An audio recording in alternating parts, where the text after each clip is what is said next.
Getting rid of my HiLift Jack forever. So I finally did it. I finally got a Badlands Off Road Jack. It's been quite a journey to get this jack. It's being in Canada, it's not so easy to get.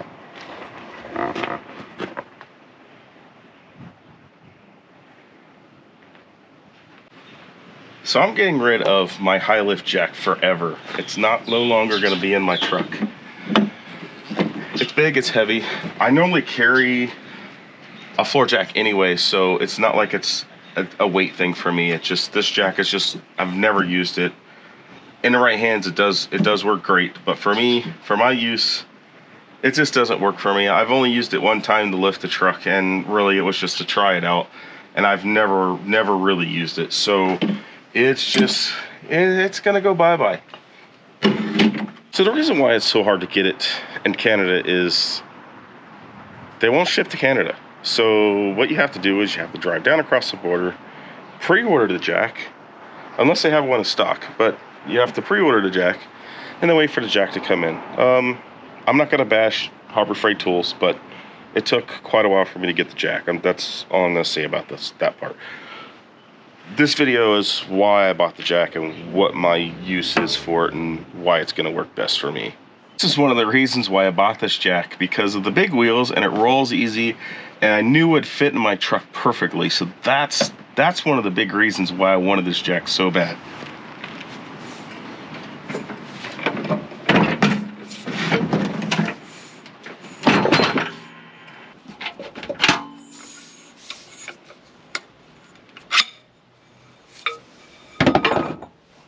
For me, like I said, I always carried a floor jack, and the floor jacks was just hard to get in and out of here sometimes, right? Just because of the wheels. So, like I said, it's got big wheels. That's why I bought this jack, because it literally will just roll right out. So, for me, ease of access of getting it out of the truck is important for me. So, you know, if you need to make a repair on the trailer. The cool thing about this jack is the extension it has, and it could go really high.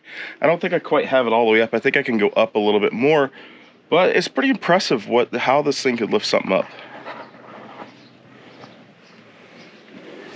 That's the extension I'm talking about. And I'm lifting off my rock sliders, which I normally wouldn't lift it off the rock sliders, but it's pretty close to getting the tire off the ground. The jack is sinking a bit in the gravel that I have here, but it's still a cool option that I can lift off the rock slider. With my floor jack, I wasn't able to have that option. I could do it with the HiLift, but it was just sketchy. This seems a lot more stable to me. I mean, it's not really that stable, but it's stable enough for me. One thing also to keep in mind with this jack, it is on wheels, and it does roll pretty easy. And when you get weight on it, it does roll fairly easy too. So always remember, with this style jack, I mean with any jack, you should put a wheel chuck in, but throw a wheel chuck between behind one of the tires so it's not going to roll on you.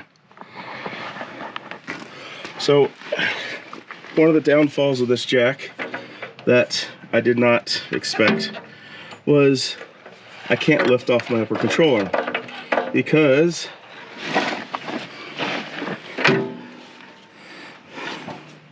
of the big wheels. So the big wheels hit the tire, so it pushes it over here. Normally I would jack with a floor jack right here, but with the floor jack it barely gets the tire off the ground. I was hoping I would be able to jack in here in this position, but that's just not going to work. I'm gonna have to go over here.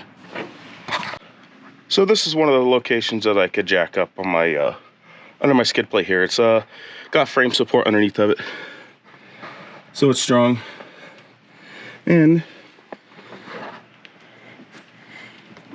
gets the tire off the ground. 37s. So one thing I did notice with the jack, I did this on purpose, might be hard to see on the camera, but the jack is tilted at an angle like that, and I can see that it doesn't like it. This jack would rather be on a flat surface, which might make for a challenge on the trail, but it'll be interesting to find out. But yeah, it's just kind of like extra pressure because it's kind of twisted this way. But that's something else I didn't expect with this jack. So for you H2 guys out there, this is one of the main reasons why I bought this jack, was to be able to lift the tire plenty off the ground to where I can get it off with no problem. So, cool thing about the Hummer is it got the front skid plate. And kind of the neat thing about this is it fits perfectly up in that hole. As you can see the divot here, you can go on either side, right? And no, it works really good. I'm pretty happy with that. It'll probably be where I would jack this truck up. I could never do that with a floor jack. Like, this extension is definitely a game changer. And that's, like I said, that's why I bought this jack, was to be able, as you can see, the tire is pretty far off the ground.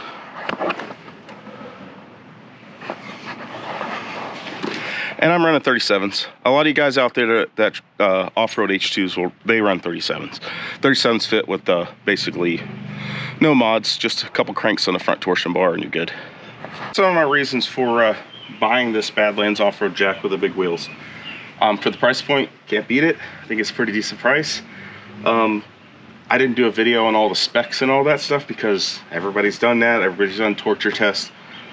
I just wanted to do a video on why I like the jack and why it's going to work for me, and that's basically it. It's not a perfect jack. I mean, it's pretty well built. I'll test it and see. I mean, time will tell with it. It does have that skid plate on the bottom, which is really nice. It's got a mount for the Allen wrench that you can take this off, but overall it's been a pretty good jack. I'm pretty happy with it. I've never tried a Pro Eagle. I don't really know much about Pro Eagles, but yeah, this is my take on a Badlands off-road jack. I was not paid or endorsed by Harbor Freight Tools or Badlands.